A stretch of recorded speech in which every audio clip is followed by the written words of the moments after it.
샬롬. 우리에게 새로운 하루를 주신 하나님께 감사드립니다. 우리가 살아가는 세상은 우리를 하나님으로부터 멀어지게 만들려고 유혹합니다. 우리의 삶이 하나님으로부터 멀어지지 않고 하나님께서 주시는 은혜와 사랑을 누리는 방법은 우리의 눈과 귀, 마음을 하나님께 두는 것입니다.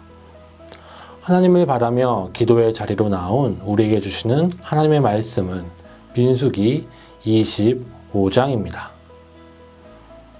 제25장. 이스라엘이 시딤에 머물러 있더니 그 백성이 모압 여자들과 음행하기를 시작하니라. 그 여자들이 자기 신들에게 제사할 때에 이스라엘 백성을 청함에 백성이 먹고 그들의 신들에게 절하므로 이스라엘이 바알보올에게 가담한지라. 여호와께서 이스라엘에게 진노하시니라. 여호와께서 모세에게 이르시되 백성의 수령들을 잡아 태양을 향하여 여호와 앞에 목매어 달라. 그리하면 여호와의 진노가 이스라엘에게서 떠나리라. 모세가 이스라엘 재판관들에게 이르되 너희는 각각 바알보올에게 가담한 사람들을 죽이라. 이스라엘 자손의 온 회중이 회막문에서 울 때에 이스라엘 자손 한 사람이 모세와 온 회중의 눈앞에 미디안의 한 여인을 데리고 그의 형제에게로 온지라. 제사장 아론의 손자 엘르아살의 아들 비느하스가 보고 회중 가운데에서 일어나 손에 창을 들고 그 이스라엘 남자를 따라 그의 막사에 들어가 이스라엘 남자와 그 여인의 배를 꿰뚫어서 두 사람을 죽이니 연병이 이스라엘 자손에게서 그쳤더라. 그 연병으로 죽은 자가 24,000명이었더라. 여호와께서 모세에게 말씀하여 이르시되 제사장 아론의 손자 엘르아살의 아들 비느하스가 내 질투심으로 질투하여 이스라엘 자손 중에서 내 노를 돌이켜서 내 질투심으로 그들을 소멸하지 않게 하였도다. 그러므로 말하라. 내가 그에게 내 평화의 언약을 주리니 그와 그의 후손에게 영원한 제사장 직분의 언약이라. 그가 그의 하나님을 위하여 질투하여 이스라엘 자손을 속죄하였음이니라. 죽임을 당한 이스라엘 남자 곧 미디안 여인과 함께 죽임을 당한 자의 이름은 시므리니 살루의 아들이요 시므온인의 조상의 가문 중 한 지도자이며 죽임을 당한 미디안 여인의 이름은 고스비이니 수르의 딸이라. 수르는 미디안 백성의 한 조상의 가문의 수령이었더라.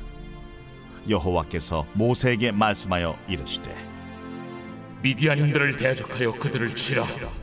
이는 그들이 손수로 너희를 대적하되 부올의 일과 미디안 지휘관의 딸 곧 부올의 일로 염등이 일어난 날에 죽임을 당한 그들의 자매 고스비의 사건으로 너희를 유혹하였음이니라.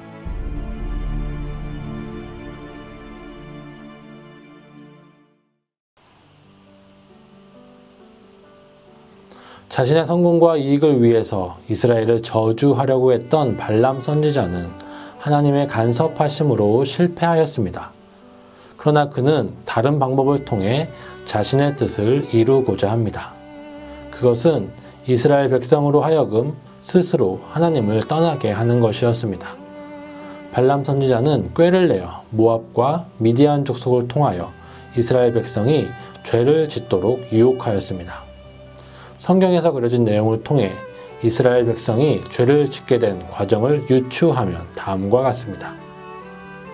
먼저 이스라엘 백성이 풍요와 다산을 기원하는 모압과 미디안의 제사에 초대되었습니다. 이스라엘 백성은 이제껏 목축을 해왔는데 이제 농사를 하게 되는 새로운 문화를 만나게 된 것입니다. 그런데 이 새로운 문화는 애굽과도 달랐습니다.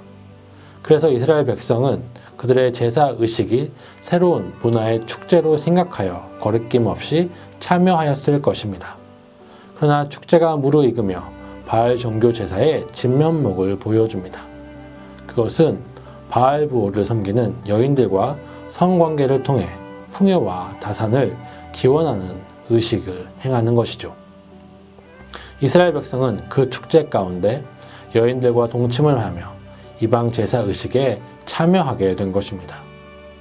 이전 세대가 황금 성화지를 만들어 섬김을 통해 우상을 따르는 죄로 부정하게 된 것처럼 이제 다음 세대인 이스라엘은 또 우상을 따르는 죄로 그들 스스로 부정하게 하였습니다. 하나님께서는 이에 대해 진노하셨습니다.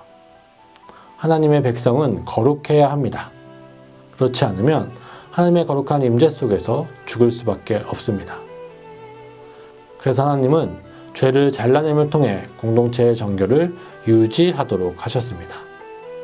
그래서 지금 지도자들을 처벌하라고 말씀하십니다. 하나님께서 지도자들을 처벌하라고 하신 이유는 그들이 백성들을 바로 이끌지 않았기 때문입니다. 이스라엘의 죄악에 대해서 모세는 재판관들에게 바알 부올에 가담한 자들을 죽이라고 명령합니다. 하지만 이스라엘 백성들은 그렇게 행하지 않았습니다. 오히려 죄에 대하여 침묵하였고 죄에 대하여 무감각한 모습을 보여주었습니다. 6절 이후를 보면 시므온 지파의 살루의 아들 시므리라는 사람이 이스라엘 사람들이 다 보는 앞에서 미디안 여인 고스비를 데리고 이스라엘 진으로 들어와 자신의 장막에서 동침한 사건이 일어납니다.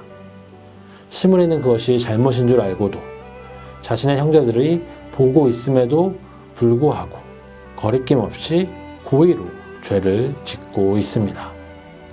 죄에 대한 부끄러움이 없이 당당하게 하나님을 거역하고 죄를 짓고 있는 것입니다.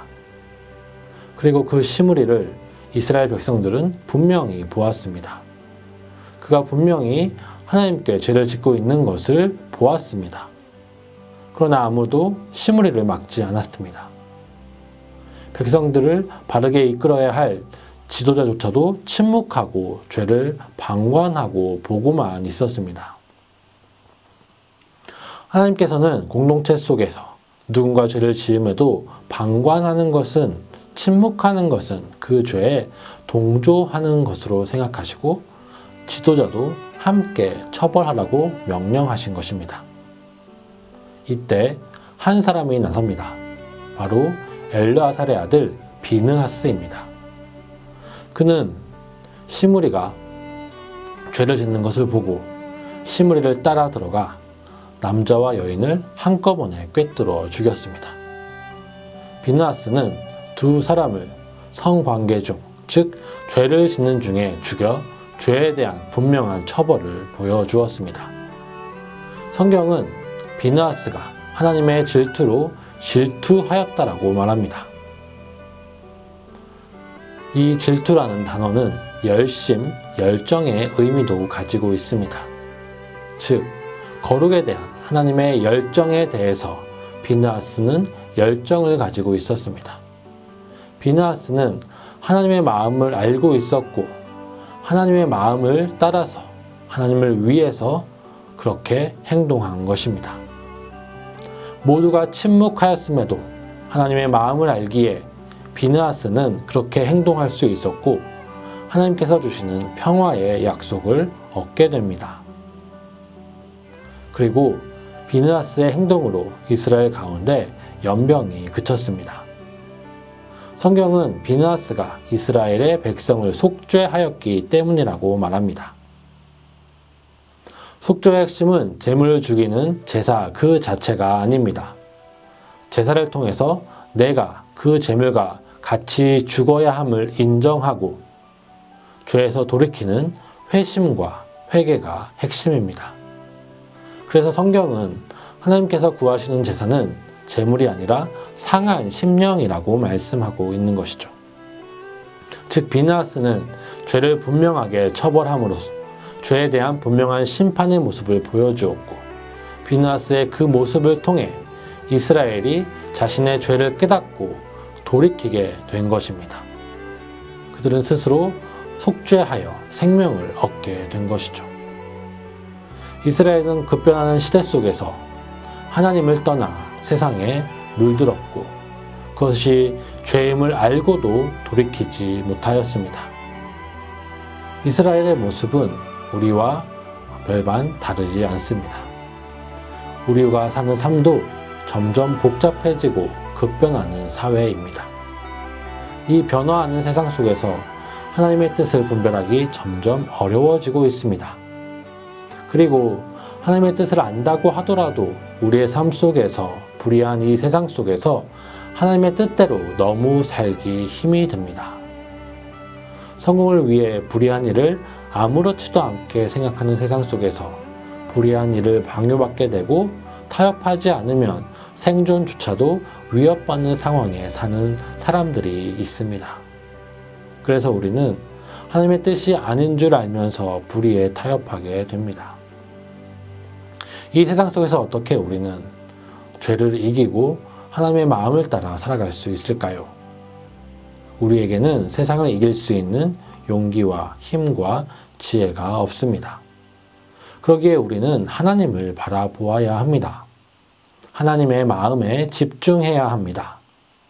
비느하스는 하나님의 마음을 알았기 때문에, 하나님의 마음이 그 자신의 마음이 되었기 때문에 그렇게 담대하게 행동할 수 있었습니다. 그렇기에 우리도 하나님의 마음을 알아야 하고 그 마음이 나의 마음이 되도록 기도해야 합니다. 말씀을 통해 하나님의 뜻을 깨닫고 기도하며 하나님의 마음이 나의 마음이 될 때 우리는 세상을 이길 수 있고 그 속에서 하나님의 뜻을 이룰 수 있는 것입니다. 그리고 그런 나의 삶을 통해 내가, 우리 가족이, 우리 교회가, 우리 민족이, 모든 민족이 생명을 얻게 될 것입니다. 오늘 우리에게 주어진 삶 속에서 하나님께서 원하시는 것이 무엇인지를 묵상하고 내 마음에 하나님의 마음을 갖도록 기도하였으면 좋겠습니다. 그리고 우리의 삶의 거룩을 회복하기 위해서 기도하였으면 좋겠습니다. 함께 기도하겠습니다. 사랑이 많으신 하나님 아버지, 감사합니다. 하나님의 은혜와 사랑으로 오늘 하루도 우리에게 허락하여 주심에 감사드립니다. 하나님, 이 급변하는 세상 속에서 하나님의 뜻을 분별하기 너무나 힘이 들고 또 하나님의 뜻대로 살기가 너무나 어렵습니다. 아버지, 우리의 연약함을 아시는 주님, 우리의 연약함을 도와주시고 정말 우리가 세상을 이길 수 있는 힘과 지혜를 이 시간 더하여 주시옵소서. 우리가 말씀을 읽을 때 하나님의 마음과 하나님의 뜻을 깨닫게 하시고 그 말씀을 가지고 기도할 때 정말 내 마음이 하나님의 마음이 되게 하여 주시고 내가 하나님을 닮아가서 하나님을 향한 열정을 가지고 우리에게 주어진 삶을 살아갈 수 있도록 우리에게 새 힘을 더하여 주시옵소서. 우리에게 주어진 하루도 하나님의 마음을 알아 하나님의 뜻대로 살아가는 우리의 삶이 될 수 있도록 인도하여 주시옵소서. 우리 주 예수 그리스도의 이름으로 간절히 기도합니다. 아멘.